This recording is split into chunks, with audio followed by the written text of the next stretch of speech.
to the cloud. Okay, because we wanted to record it to the cloud, not to the computer, so there's a difference. So this wonderful picture here is of Romana, this Yale student that Oksana talked about, who actually created this toolkit.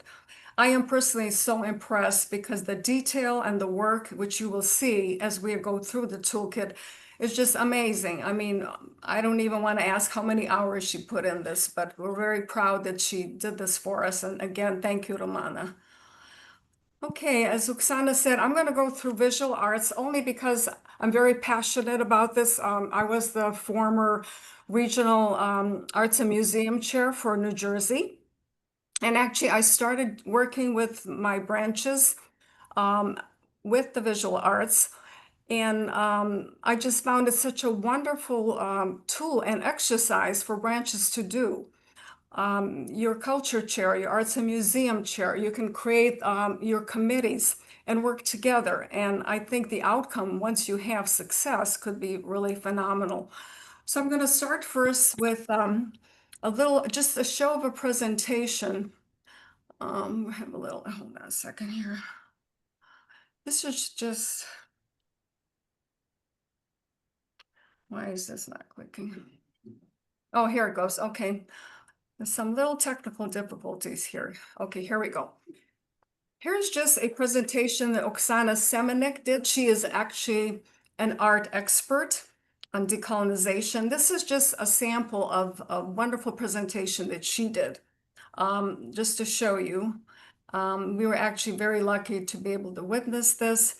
She talks about certain artists that are very, very known, like Repin, Malevich, Exter, that have been, of course, named Russian. And you might already know that our museum in New York has already featured many of these artists as Ukrainian. So our museum in Cleveland, that we are also part owners of, has done wonderful work in decolonizing of the Ukrainian artists. And they're just some of the wonderful artists that we obviously can recognize. There's Hnizdowski, for example. And she has a little bit of history here. This is something you can create yourself if you would like in your branches, how the different empires affected our Ukrainian art. And you've probably seen yourself. Sometimes you go click on an artist and it'll say the Russian artists of the Russian Empire, or then another time the artists of the Soviet Union. And then of course they're Russian artists. So which are we? I mean, we're part of all of these, and yet we have other empires, like for example, the British Empire, where the Indian culture was part of. And yet you look up an Indian artist today and they'll say Indian artists. They will never say British artists or British Empire artists. And these are just some museums, some larger museums that are still showing artists that should be decolonized, just as an example. So this is just obviously Alexandra Exter. She was at our museum in New York. I don't know if you got to see her exhibit. And anyway, we'll get into more detail. This is just a nice sample of what Oksana Semenik did. Okay, and we'll get to our database of museum. This is very, very important. I love this little chart that was presented by Romana. It lists all the major museums by state. And I will, of course, go to New Jersey because that's the group I worked with. There are about 10 or so museums. And if you work in a group, if you create your committees in your branches, you can assign museums to them. Why don't you take this museum? And why don't you, try to go after a few artists? And then you can meet monthly or whenever and compare notes. So there's just wonderful work that can be done. I mean, this can take years because there are quite a lot of artists that we have to work with. Marusha, where is this document found? Which documents? The one you're sharing right now, the database of museums. Well, that's in the toolkit. Oh, it's in the toolkit. Yes, it's in the toolkit. Mm-hmm. Okay. Yeah. In fact, I'm clicking all of them right now. It's on that link, Nadu, that she just clicked on. Clicked, yeah. Okay. Which Okay, is thank you. highlighted. Okay, Yeah. right here, Yep, got it. right here, you see where my pointer is? Got it, Base yes. Museums, okay. Now I I'm guess going I to, just took my eyes off the screen when you did that. okay. Well, here's the next one. This is a wonderful list. This is a list of reclaimed artists already. These are artists that now are properly labeled as Ukrainian artists. And look where they are, where this particular artwork is, the Met in New York, the Met, MoMA, Met, the Met. So anyway, what's wonderful about this list, if you're working with some museums and you're having maybe difficulty with a director who doesn't want to work with you or doesn't agree with you, whatever, you can even give them this sample and say, well, guess what? The Met and MoMA has already decolonized these artists and they are properly labeled as Ukrainian. And this is a wonderful, I think, reference. Personally love this slide right here. And then, of course, we will now go to an example of a letter. Here's a letter. Once you have found a piece of work that you would like to, approach a director with, here's a letter all prepared for you. You just fill in the blanks, or of course, you can add more things if you like, but all the detail is right here. That's why it's called a toolkit. It's just a wonderful toolkit. And then, of course, these are the postcards, which I think are absolutely wonderful. I know a lot of us are social media users, especially the young people. There's a whole list of postcards of various Ukrainian artists. And you can periodically put them on your Instagram, on your, Facebook pages, or make it a habit of every day putting an artist on so people can see and say, wow, who's this guy? Who's this artist? Or say, wow, I thought he was Russian. There's a whole list here for you to choose from. This is a wonderful, wonderful tool. I'll give you another. Here's Bodluk, for example, another artist. Look how beautifully these postcards are made. I mean, they're just awesome. Okay. And then coming here to the database of artists, this is probably the most important list. Romanas created a list of 160 some artists that we have to work on reclaiming as Ukrainian artists. Right here, this particular group has 163. So you see you have your work cut out for you, even though, we have many states and many branches. But, when you select your museum, you would first check to see, do they have any of these artists? Your committee or, whoever you'll be working with, you say, okay, well, our museum has this guy, they have this artist, and guess what? Why don't we try to see if we can, change his mind? Why don't we see if we can provide the correct information to have him properly labeled? And then also on this side here, it gives a little more detail as where these artists are from, where they studied and so forth. Most of them, of course, studied in Ukraine. And this is the sources column I just talked about. And then here's an actual letter from Lisa Kornichuk. She is an art expert, and she wrote to director of the Contemporary Art Museum in the Institute of Chicago. And she was able to turn around some of the works, and she's referring to Ekster, Malevich, which are very, very known artists, not just in the Ukrainian world, but just worldwide. And this is a wonderful sample because she truly is an expert. This is an actual letter to the director. So, and then finally, here is a list of experts. Oksana Semenyuk is the first one I showed you, that sample presentation she did. This was hers. Tatiana Filashka is very known. She actually works with the museum in New York, and so does Oksana. And when you finally get to the point where you've already started a relationship with the director, but you need more, you're not the expert. So you can get one of these experts engaged to provide all the proper information and all the proper background to prove, yes, this truly is Ukrainian and a Ukrainian artist. And there's quite a few. There's Lisa Kornichuk that I just showed you her sample letter of. There's about 8 of them. Okay. Okay, that's about it for visual arts. And I think we'll continue on to our next slide, which is music. And I'll let Oksana take it from there. Thank you, Marushu. These art experts that you pointed out, they're very accessible. Tatiana Filaushka, she did a Zoom presentation with us initially when we were thinking about this decolonizing toolkit, and she gave a lot of information on what she had done at MoMA. So you can turn to them and they will be very eager to help you. And hopefully we can have them on some future Zooms to tell us how far they have gone with their decolonization efforts. Music is a very important part of our cultural heritage. We have a lot of wonderful composers who are often labeled as Russian. For instance, Igor Stravinsky.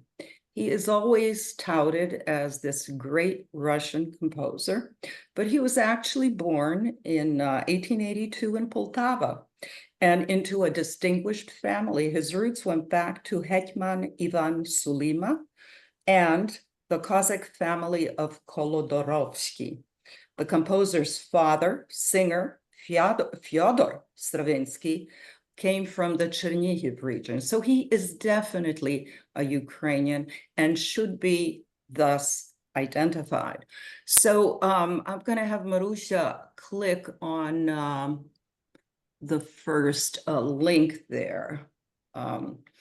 We have a lot of, throughout the country, a lot of classical music stations that keep playing music of various composers all day long. And to be able to get our composers, you have to reach these people and you have to write to them. You have to call them.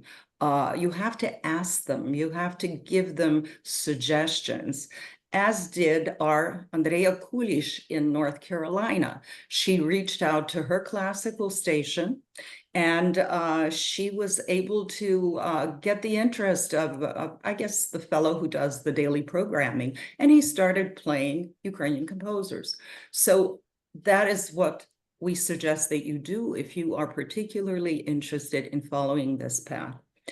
On the other link, Marushu, this is a typical letter that you could write. So it's just a sample for you here, like in the art world.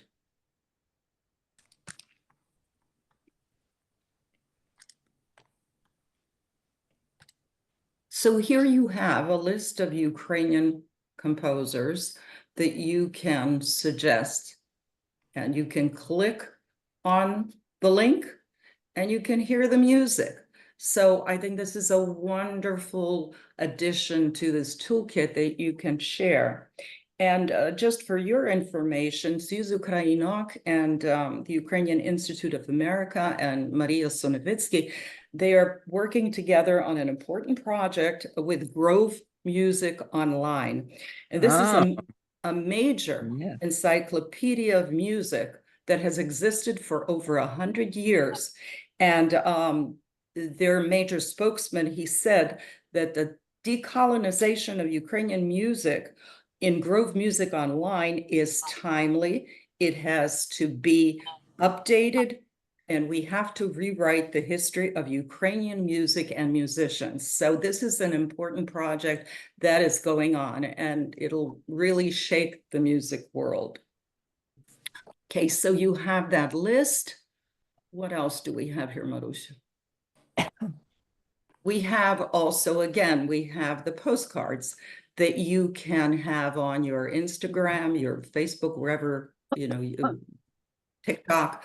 But again, you can use these postcards that highlight various composers, which is a very brief but very nice way of calling attention to our Ukrainian masters.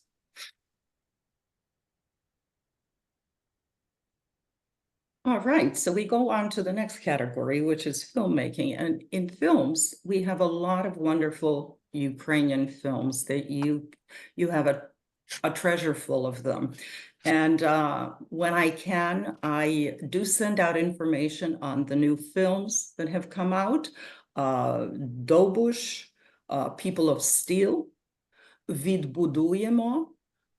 There are so many new films that have come out during this war. And you see this website, it gives you other films that you can choose from. So this is another way that you can have a fundraiser or where you can introduce Ukrainian topics to your audience. There is a film that Soyuz Ukrainok has contributed to, and this is the film Rising Fury, the story of this war. And it already is on Vimeo, that you can just get it from there, or also they will be having it on other platforms of which they will inform me in the near future. There's a movie, let's see, where are you here? Okay, these are instructions of if you want to organize a movie in your area, the steps that you should follow. And, you know, just locate a local theater, whether it's an art theater or any other theater that you have in your vicinity, and ask them whether they would play one of these films. And so here are the instructions as to how you go about it, which is very, very helpful.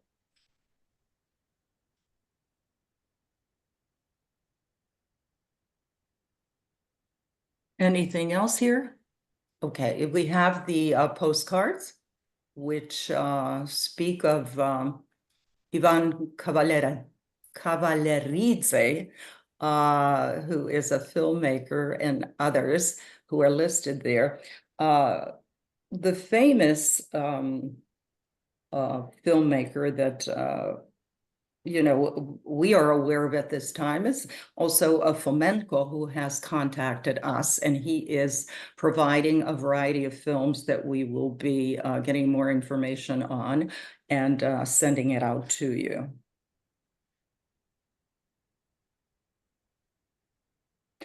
As far as cuisine is concerned, that's a very important part of our Ukrainian heritage, and we all, I think, can create a Ukrainian dish. And so one of the ways that I think that you could get others involved is if you volunteer, perhaps to go to a food bank and suggest to them that you would cook a Ukrainian dish for them, or go to a restaurant that you particularly enjoy and ask whether they would be interested in introducing a Ukrainian dish. So this is one way you can get our Ukrainian dishes in there. On this link, there is a list of 25 Eastern European restaurants in the United States. So you get information on a variety of food here. And if you, number 6 is Ukrainian Polish, you can click on that and get some ideas from there on what you would like to create or what you would like to do with the cuisine. And one of the famous chefs in Ukraine, Klopotenko, he has been very adamant about making sure that some dishes are recognized as Ukrainian, and this, of course, is borscht. So UNESCO has officially said that borscht is a Ukrainian dish.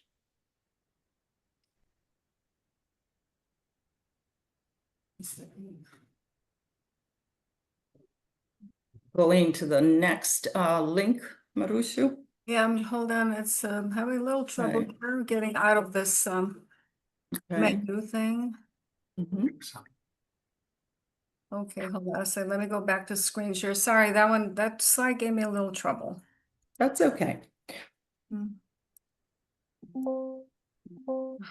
But in talking about our cuisine, it definitely is a very important aspect of our culture, about our identity. It tells people who we really are. And so I think it's also an important way of getting our Ukrainian heritage out there. As far as also, I wanted to mention that in literature, Thank you.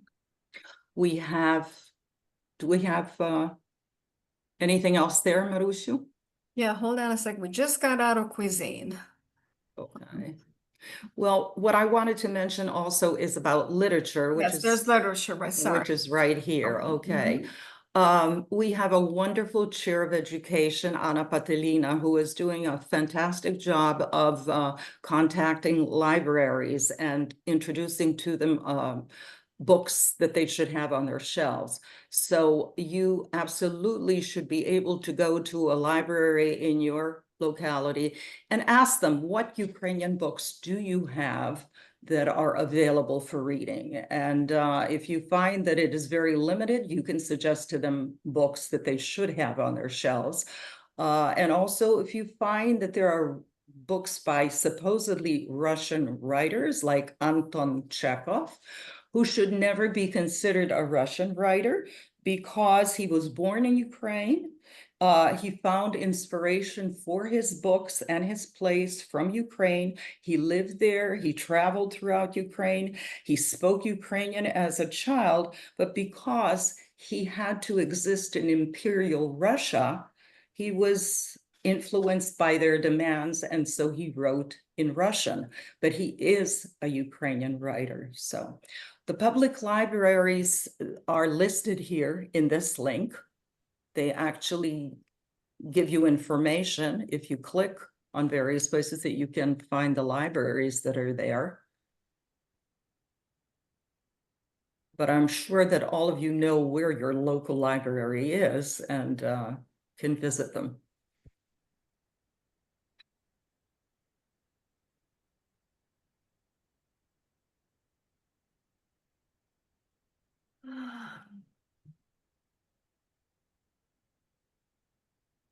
It's the same format with these other links, that you have access to a format for a letter that you want to write.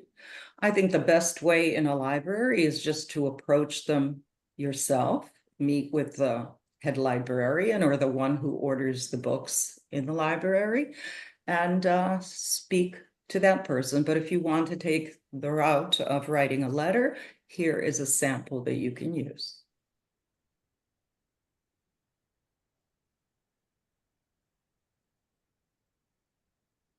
We have a list here of Ukrainian writers and information about them, and actual websites where you can get more information if you need to give that to your librarian or share it with anyone else. It is beautifully listed here for you.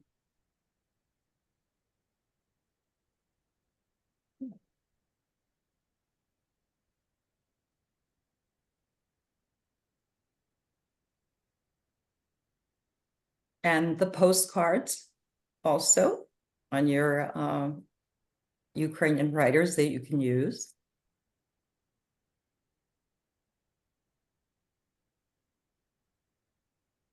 Mykola Khviliovei among them.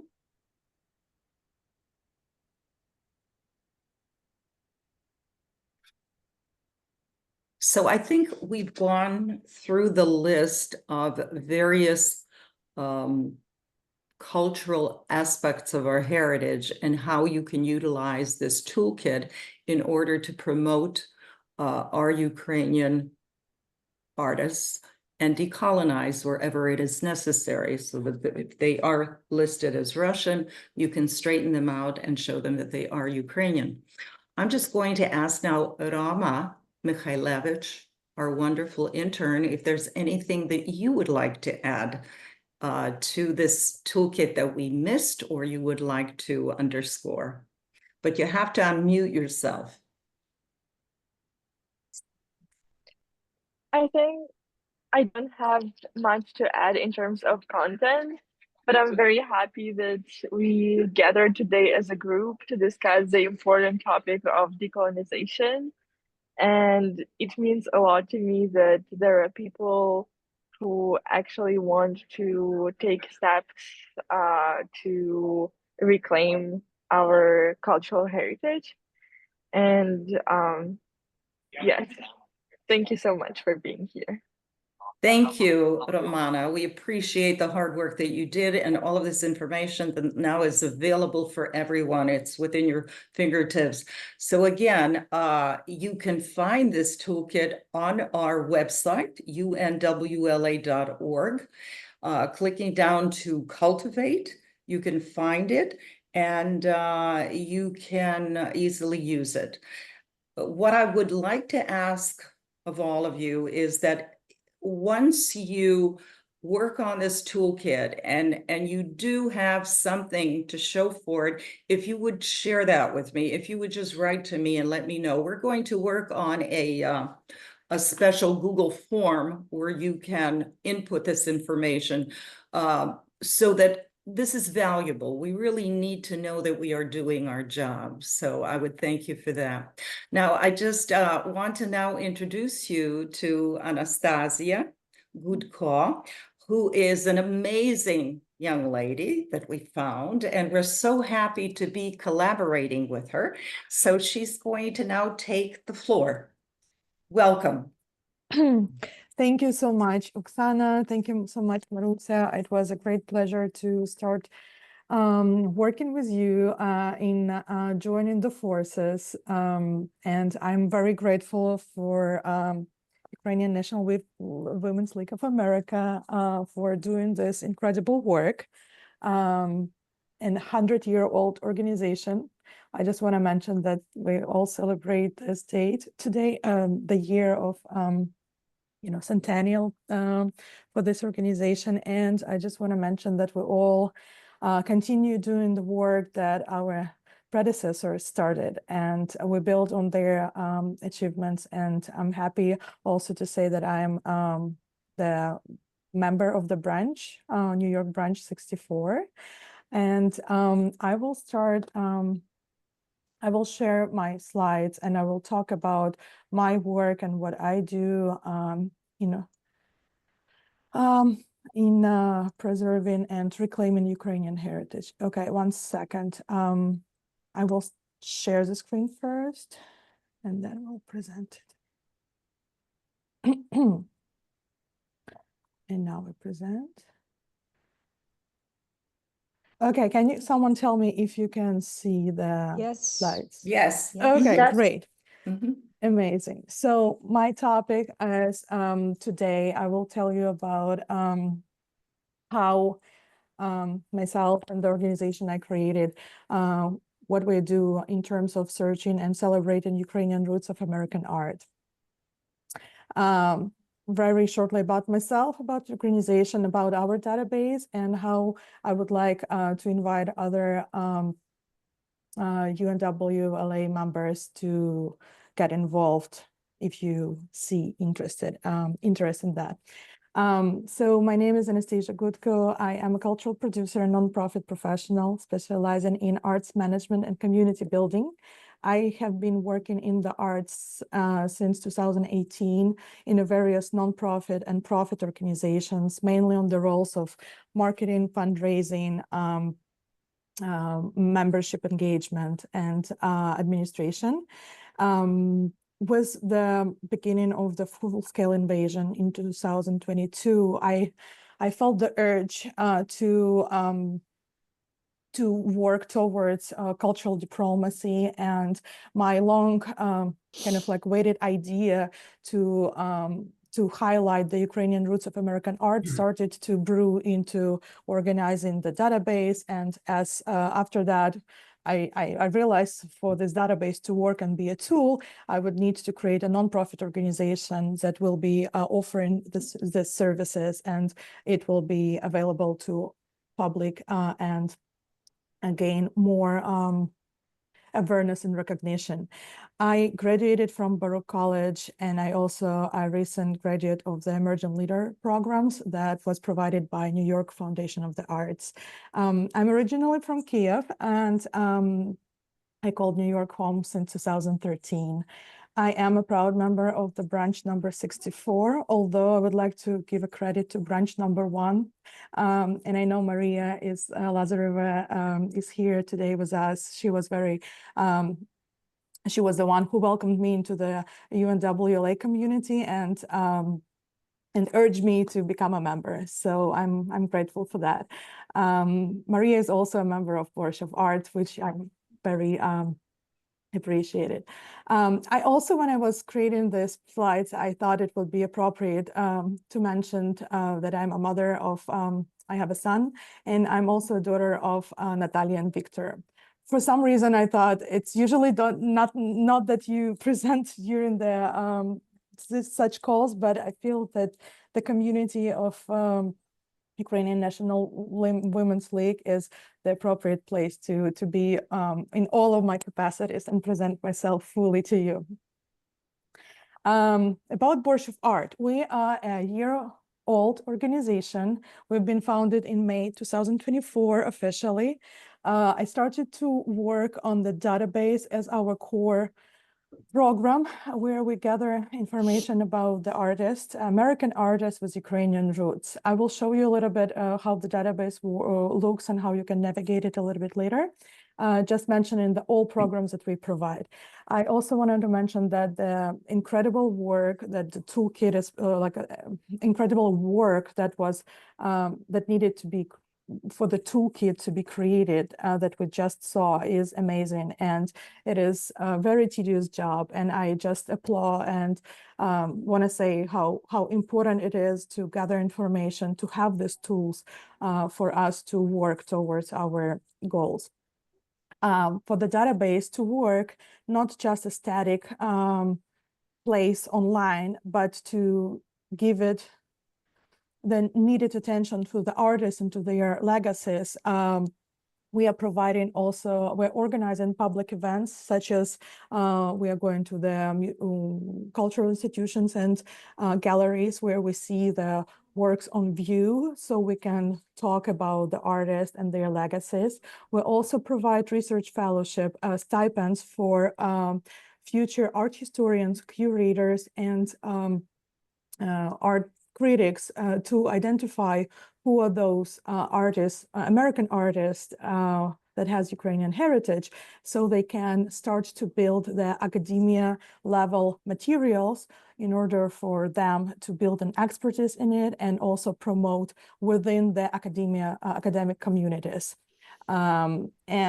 This year, I'm very grateful that Ukrainian National Women's League of America supported the Spring Fellows with the donation towards a stipend. Thank you so much, Maria, Marusia, and Oksana for organizing this.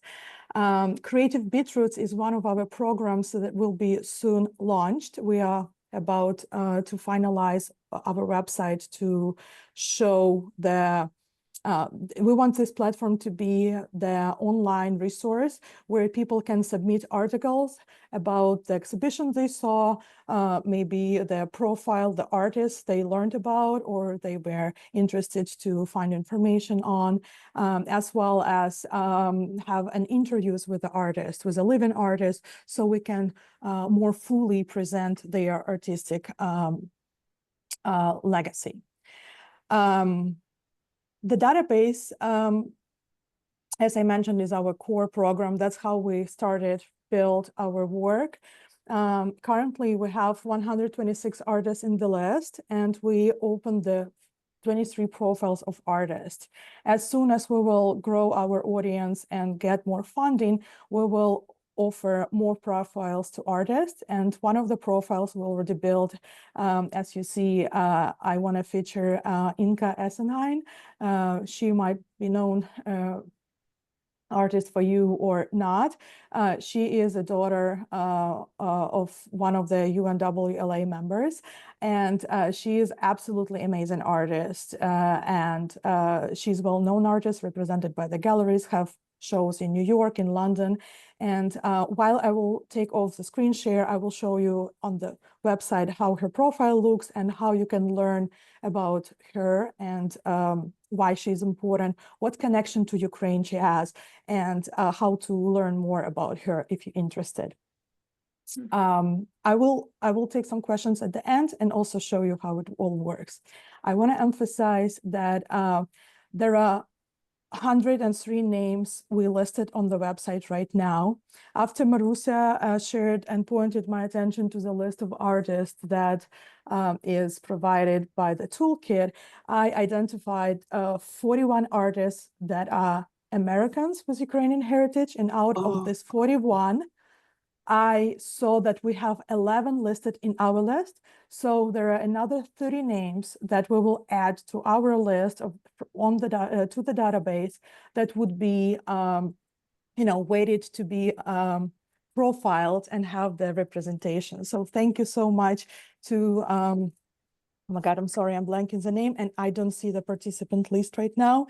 I'm really grateful for Romana who gathered that list. So I will continue researching and building on your work by further researching and creating profiles for those 30 artists that I didn't have in my list. That's like a little example of how we all can collaborate and participate and contribute to the whole idea of decolonizing Ukrainian artists. As I mentioned, I want to very briefly share what we can do all together, and then we can discuss and take some time to have a dialogue a little bit about it.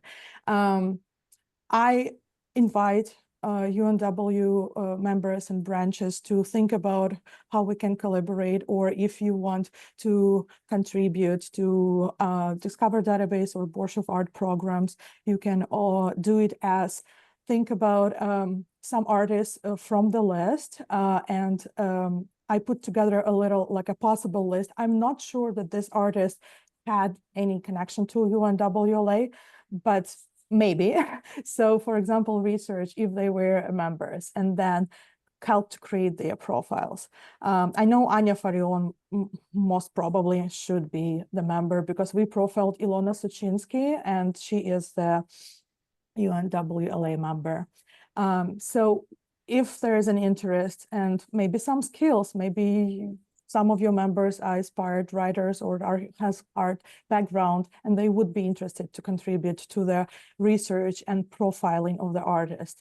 We also, as I mentioned, going to submit and soon launch the platform where people can submit an article about the show that they have in their museums, in the local museums and the galleries, about the Ukrainian American artists that live outside of New York that we don't have, access to. They can go there, and write their reflection on what works they saw, a little bit about the artist, something along these lines.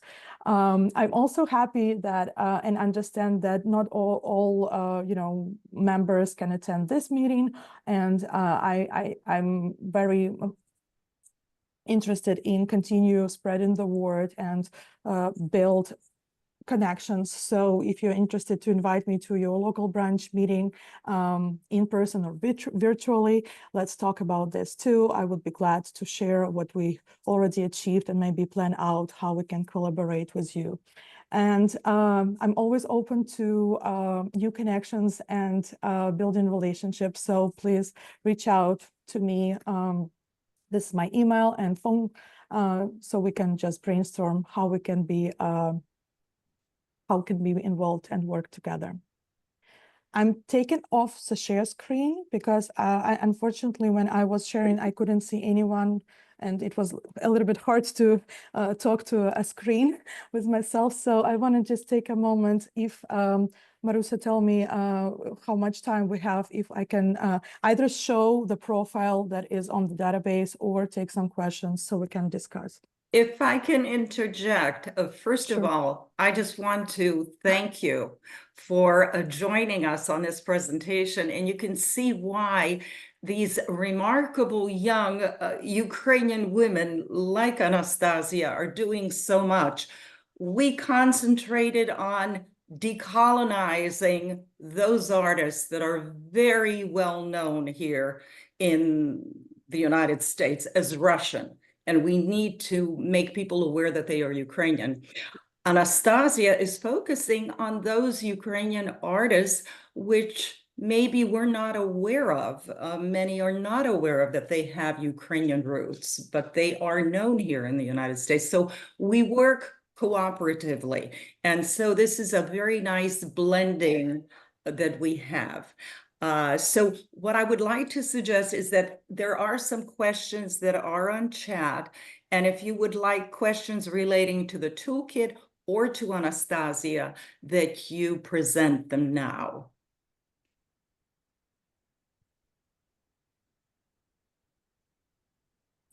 Hello, this is Olga Savchuk. Yes, Oh, you can hear me? Hi. yes. I have two questions. Where can we see your, I know you showed your contact information. Where can we get that information so we can get in touch with you? Can you just write it down maybe on the Sure. chat Yes, I so can we post it can on have the it chat. all? Absolutely. And thank you for this wonderful database, because it's very important to preserve what we had and now to move forward with the new existing artists that are still alive. And we, for us to all and American community know that they are Ukrainian heritage from Ukrainian communities. So another question is about libraries. When I first saw on the portal the toolkit for the libraries, I was so amazed of the great and huge job that was done. And I was very excited. I shared with all of my members, but it's a very tedious and дуже кропітка робота to call all the libraries and find all that information, which we started. When we sent a letter, we got in touch with the libraries, and we found out that our library had only 27 Ukrainian books. And in Russian, there was like 300 something. In 300 books in Russian language. So when we met with the librarians, they were very excited about those cards that show the picture, the portrait of the the writer. I was wondering if and where we could find the books, because like on Amazon, it's hard to find those books. They're not printed right now. And we would like to have exhibition of in the library and we would like to contribute those books to the library. So I guess we purchase with our branch's money, and we contribute those books to the library. Well, but it's hard to find the list of certain books that those writers wrote, and we would like to know where to find them, first of all, and second of all, libraries. Especially now, they don't have much funds to purchase those books, and it is on us to contribute those books to them or buy it for them. I would suggest that you speak on this subject right to our education chair, Anna Patelina, because she has compiled a list of authors that she recommends for libraries. And I'm sure that she would be delighted to give you a lot of information. So you can just write to her at education@unwla.org. Anna Patelina. Mm-hmm. And But also, yeah, I books. can also add quickly, I know for a fact that libraries will not have someone purchase books for them. They will purchase the books, and which is good for us because we don't have to spend the money. Because when I had the Holdemore exhibit at Rutgers University, we presented them with a lot of books, and they were very interested. They personally ordered those books. I would like Well, to say something. they didn't buy any of the books that we suggested, and the books that we donated them from the Ukrainian Museum in Stanford, and the books that I purchased them online, specifically some historians from Pali. So they did take them, and the other issue was for them to put them in their catalog system, because some of the Ukrainian printed books were very hard to incorporate into their catalog system. So they needed help, and we couldn't help them with that. So, Joanne, you wanted to ask a Yes. question? First, Mhm. I apologize because I cannot find raise your hand on the bottom here. That's all right. As a retired librarian for Brooklyn Public Library with some odd 25 years, the last was as head of service to the aging and people with disabilities. I had my own budget, and we started ordering Russian books because the Russian community would come every day, or through the nursing homes would send information to us requesting the books.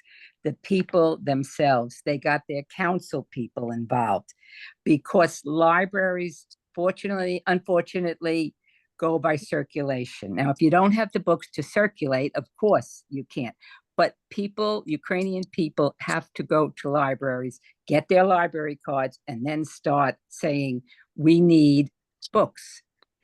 And the other thing I would like to say is that I think it's very important to speak to the probably the collection development or whatever person at the library. And each library in New York City is different. We have New York Public Library, Queens Public Library, Brooklyn Public Library. We're all separate systems. So each person would have to meet with someone and ask them first what is the procedure, what is the feeling, etc., and then do what you feel is right with that knowledge. Excuse me? Yes, Natalia Rilchik. At least it's hot. It's hot, so you can get out. Yeah. Okay. You also asked the question, Joanne, whether you could share the classic music station in Yes. Great Britain. The information we have listed, you can share with anybody. Excellent. Absolutely. Excellent. Absolutely. It's a wonderful, wonderful station. Gloria, you have a question. I just a comment. One of the things that our local library in Wallingford, Connecticut, they're not buying as many books, but they will refer you online Mhm. to where you can obtain the books at other libraries. That's Excellent. one of the things that I'm learning. Yes. So that's an opportunity for us if we request it, maybe eventually Excellent. get more in the state, because we share our libraries collections. Right, and Very good advice. yeah, and I do want to add to that, when we had our Holdemore exhibit at Rutgers, we put them in touch with Anna Petelina, our National Education Chair, and they now have on their website, they have the list of the books for the Holdemore. And there are also any books that we want to add to them. She is sending them the information. They are putting them on the website. And I think Patricia Krisa has had her hand up for a while. Yeah. Patty, Thank you. Thank you, please Maria. share. First of all, thank all of you, Maria, Oksana, Anastasia. Your presentations were excellent. I have a question on the reclaiming our heritage. Don't know if this has been considered or even if there's any way of knowing, but Oksana, when you brought up Stravinsky and Chekhov, do we have any way of knowing when? I understand that they were composing because economically it was necessary for them to do so in Russia as opposed to Ukraine in order to make a living. But do we have any way of knowing whether or not they themselves identified as Ukrainian versus Russian during that time period? Or did Yes, they assume Russian identity? that question, Patty, has come up various times, and I'll let Romana answer that for you. Okay. Romana, can you unmute yourself? Yes, of course. Yes, last time we presented the toolkit, we also had this question come up, and not all of the artists we have in our database and on our list identified themselves as Ukrainian, but it was more a general picture of their biography, where they were born, their ancestry, where they got their education, Okay. where they were working, and also what kind of motives they had in their works. And also some of the information was gathered from the letters that the particular artists were writing to each other. And often they would mention something about Ukraine or about their identity, or about like a land or a country that is dear to them. Yeah. Okay. And I just Thank you. wanted to add that Taras Shevchenko is the perfect example. Mhm. Taras Shevchenko had to go to St. Petersburg to study art. He was actually first known as an artist because that's where you went. Ukraine did not, or because it was under the Tsar's rules. Even, let's say, the academies in Ukraine didn't count like the ones did in St. Petersburg. And then very often these artists would then suddenly be labeled Russian. But then, of course, we know Shevchenko's story because of his patriotism. He was actually banned. And of course, there's no way they would have claimed him as Russian at that point. Yeah. Anybody else? I think Anastasia also has a Um, question. It's not a question. I just All right. wanted to Yeah, add to it. comment on, because talking about our artists, we also thank you, Oksana, by the way, for mentioning, because that's what I wanted to say, that how we are different, but at the same time working at the same material, is that we work with American artists that has Ukrainian roots. So that's where like we have our kind of silo, like or a focus of our research. First, second of all, absolutely. Not all of the artists that are mentioned in the database as American artists have any identification with Ukrainian, but there is reasons for that. We are not speculating and saying that those artists are Ukrainians, by no means. We're just highlighting and emphasizing the fact that those artists have Ukrainian heritage connections. They were born in Ukraine, or they've been born of Ukrainian, parents, or have Ukrainian grandparents. And those people immigrated to the United States because they couldn't live in the Ukrainian territories. And it's like, the history repeats itself. We see now the same flood of immigrants because of the war. And I always pose the questions, are there less, they will be less Ukrainians, because they left Ukraine? And it's, up to the circumstances, the context, the history of where they exposed to Ukrainian language or culture living in the Ukraine. I'm the example of that. I was born in Kiev, Russian speaker, until I came to the United States. I became more Ukrainian in the US than I was in Ukraine, honestly. Like, I became decolonized living in the US.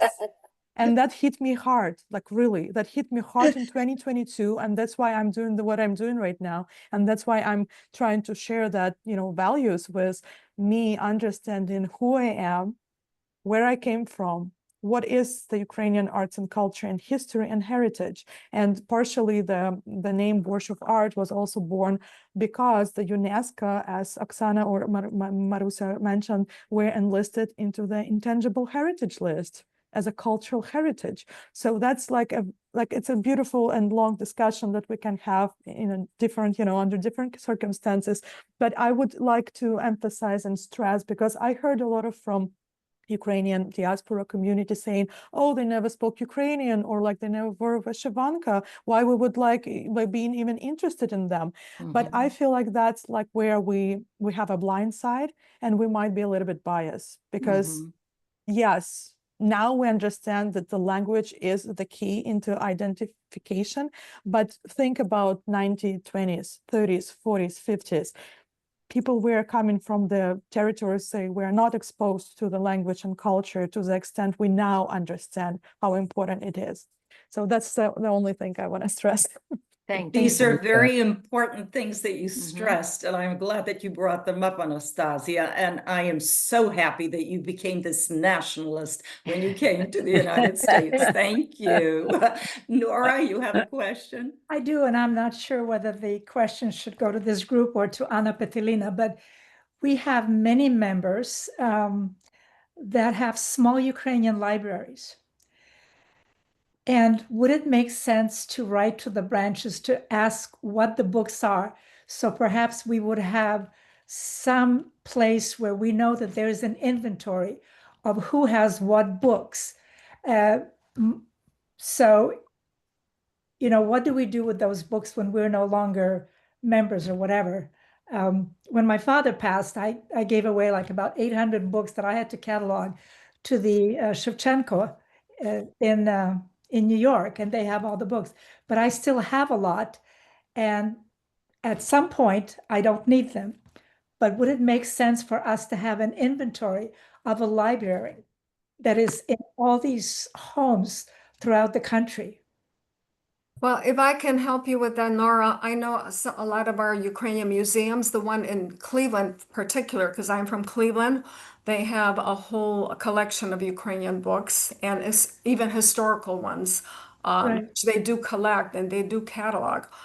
Now, as far as referencing other libraries with some of the books that are there, I know a lot of books are old.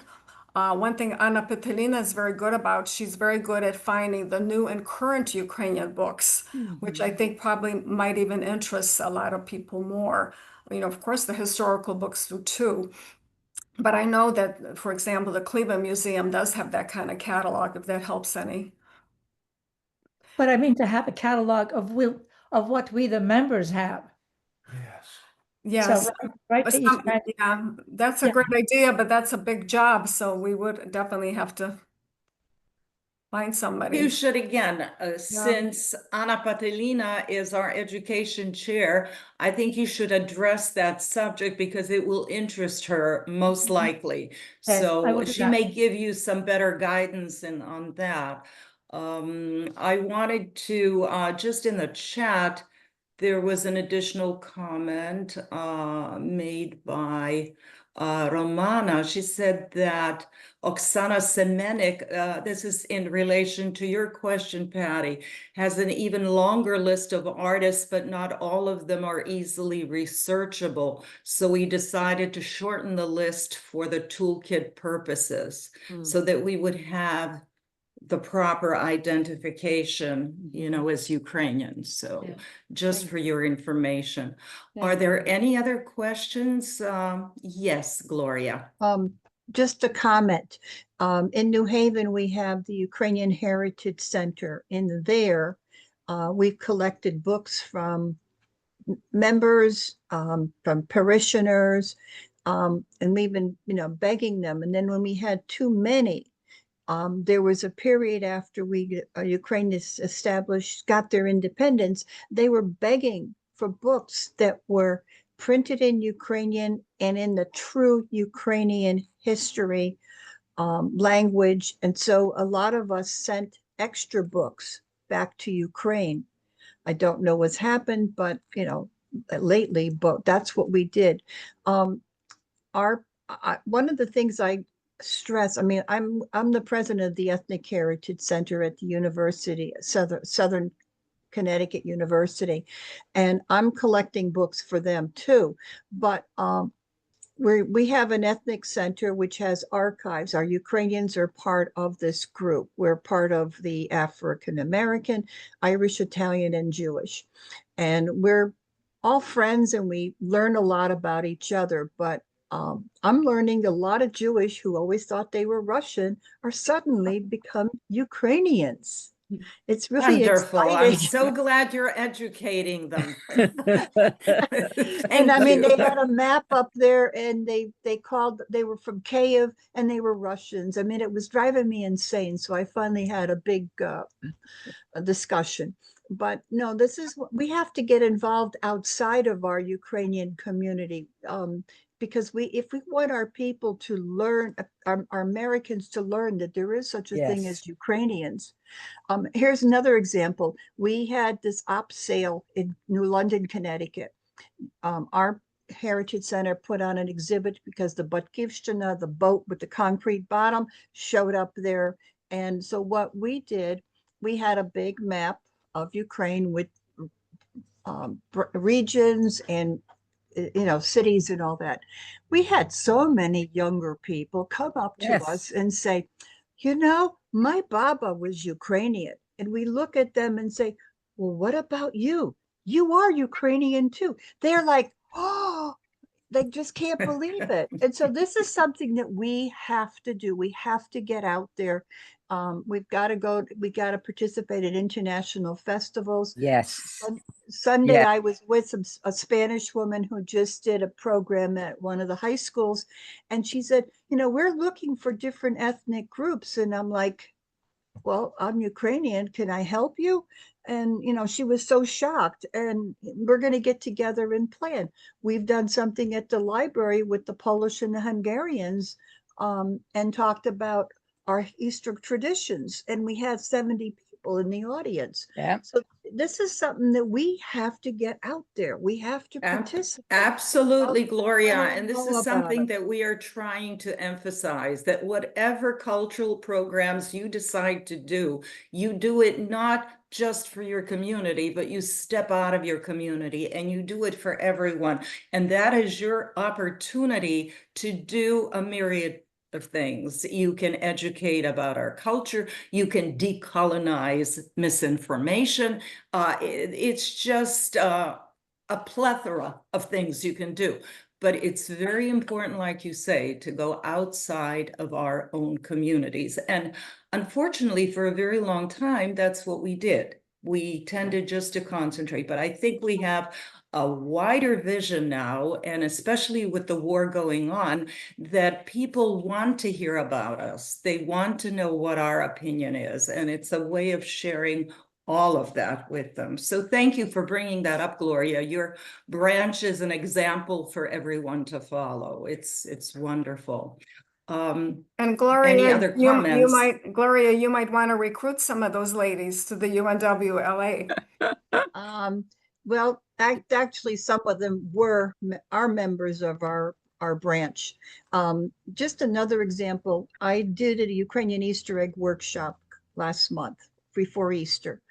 And I don't know how these women found out that we were doing a Pisanka workshop, but we had of the number of people there, 90% of them were new Ukrainians new from Ukraine who never had the opportunity to make a pisanka. They Wow. were the most excited group I think I've ever done. It was wonderful. They were so proud, and it made me feel proud that I showed them something that I'm a second generation Ukrainian, and I'm teaching them Ukrainian art. But that's what we got to do. If I may say something to Anastasia, the list of artists, I mean, not all of those need to be obviously reclaimed, because I saw we have Lida Bodnar Balahutrak, who's a personal friend of mine. A lot of us do know her. She's very, very Ukrainian, comes from a very Ukrainian family. I think if Anastasia's I can purpose is respond. just to present them, but not to decolonize them, because Yeah. they know who they are. Exactly. Yes. Yeah. So Yeah. that's where I see where I did the list, and I couldn't find more information than, unfortunately, but this, you know, the mentioning of someone died, but she wasn't painter and artist too, and that's it. Or if I see and I came across the profile or on a website, I don't see any other information, you know, if that artist were not like that famous or like got to that level of career. So what we do with Discover Database, we reclaim or like highlight the Ukrainian roots of a well-known American artist, and also give a platform on our database, give a platform for those who are not, or who still need to be recognized and, you know, known and appreciated. And yes, we work as I didn't mention that, but we work with the artists of modern and contemporary, meaning the end of 19th century to nowadays. Yes, Gloria. I'm sorry. I had one question for Rama. Did you deal at all, since you're from Yale, I'm from New Haven Parish branch. Did you check out the Yale Library to see if how they've listed our Ukrainian books? So usually, when I look through the databases, Yale Library Search, they mention the author and the name of the book, and they don't usually classify the book as Ukrainian, Russian, or Soviet. Oh, okay. So I think that's part of it. And also, I talked to Pani Christina and to Pan Miron, and I've been to our heritage center, and I didn't know. So, from what you've been saying, I understand that it's functioning again because I know that it's been closed for a while. Right. We lost our archivist. Yeah, I was wondering So- also, Rama, if Marko Andrejczyk, who I'm sure you know at Columbia University, he's a professor of Ukrainian Slavic literature. He actually just got a $2 million grant from a Ukrainian benefactor for furthering Ukrainian studies at Columbia. But I'm sure he has contacts in Yale. He might be a good one to help develop the program at Yale, coming from another university like his. Yes, I met Mark Andrejczyk at Translating Ukraine Summer Institute last summer from Harvard Ukrainian Research Institute. And I think it was before he received this grant. But right now we have Olga Tatarenko, a senior lecturer at Yale, who is developing a Ukrainian program. We used to have a joint Ukrainian language program with Columbia and Cornell, I believe, but now we have in-person classes at Yale. And then next semester, we are launching a class on Ukrainian cinema with Olga Tatarenko and also researcher of Ukrainian literature from London, originally from Scotland, is coming next year to Yale, and he will be teaching a class reading multicultural Ukraine. And I'm very excited about this one because it focuses precisely on decolonization.